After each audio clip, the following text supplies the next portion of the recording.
सूचना हम लोगों को मिली थी। चूंकि जनता दरबार लगातार चल रहा है, जनता दरबार में तरह सभी समस्याओं से जो परेशान लोग होते हैं वो आते हैं। तो हम लोगों को सूचना मिली 14 तारीख को, मेरे कार्यकर्ता लोग आए थे। उन्होंने बताया कि जो है 8 जुलाई को जादवपुर थाना अंतर्गत गांजे की एक रेड हुई थी, जिसमें से गांजा भी बरामद हुआ था और कुछ अभियुक्त भी पकड़े गए थे। उसी दौरान कुछ निर्दोष लोगों को भी पकड़ के लाया गया था। उनसे पूछताछ हुई। पूछताछ में स्पष्ट भी हुआ था कि वो लोग निर्दोष हैं। फिर भी उनको 36 घंटे तक थाने में रखा गया और रखने के बाद लेन देन कर करके पैसा लेकर के छोड़ दिया गया। जब इस सूचना मिली तो तत्काल डीएसपी हेडक्वार्टर के नेतृत्व में एक टीम बनाएगी कि आप जाइए जांच करिए। उन्होंने जांच की। जांच जब की तो स्पष्ट हुआ कि जब ये रेड हुई तो एसएचओ जादवपुर गए थे, उनके साथ थाना के जो चौकीदार थे, चालक था और 1-2 लोग और थे उस टीम में जो गए थे रेड करने। जब रेड करने ये लोग गए तो गांजा इनको बरामद हुआ। ये लेकर के अपना अभियुक्त तो लेकर के आ गए। लेकिन उसी समय वहां पर कुछ बेतिया से लोग आए थे जो कि गाय खरीदने के लिए आए थे, जिनका इस मामले से कोई लेना देना नहीं था। जहां पर गांजा बरामद हुआ वहां से करीब 50 मीटर की दूरी पर था। वो लोग अपना काम कर रहे थे। तो इनको शक हुआ कि बेतिया से, चूंकि इधर गांजे का जो एक कारोबार है वो बेतिया और गोपालगंज के बीच का मंगलपुर ब्रिज के थ्रू होता है, ऐसी सूचनाएं मिलती रहती। तो थाना प्रभारी को शक हुआ तो ये लेकर के आए इन लोगों को। और जो बेचने वाली, जो गाय बेचने वाली एक महिला और उनकी बेटी थी और 3 आदमी आए थे बेतिया से खरीदने के लिए। जीतन राम है, शंकर राम, जीतन राम आदि आए थे।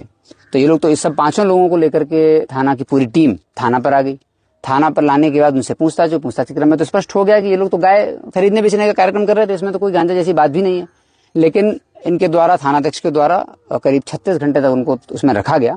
उसके बाद एक प्राइवेट दलाल है जिसका नाम राजू यादव है, उसके माध्यम से थाना प्रभारी ने सभी से संपर्क कराया, जो लोग थाना में आए थे उनके परिजनों से, और पैसे की अनुचित मांग की गई।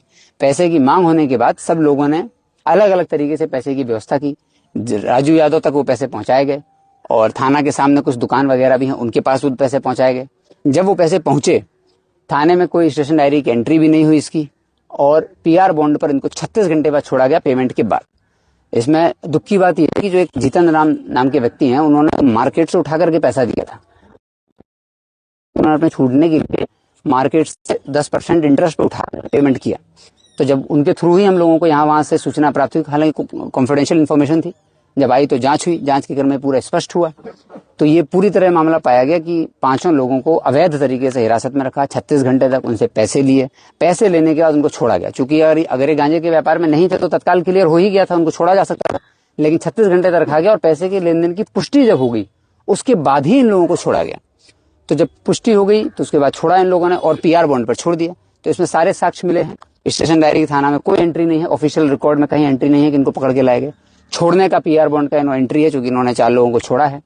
और छोड़ने के बाद थाना का जो सीसीटीवी फुटेज है उसमें भी आया हुआ है। ऑफिशियली थाना में सीसीटीवी फुटेज लगा होता है, उसमें भी दिख रहा है कि 36 घंटे तक रखा हुआ है।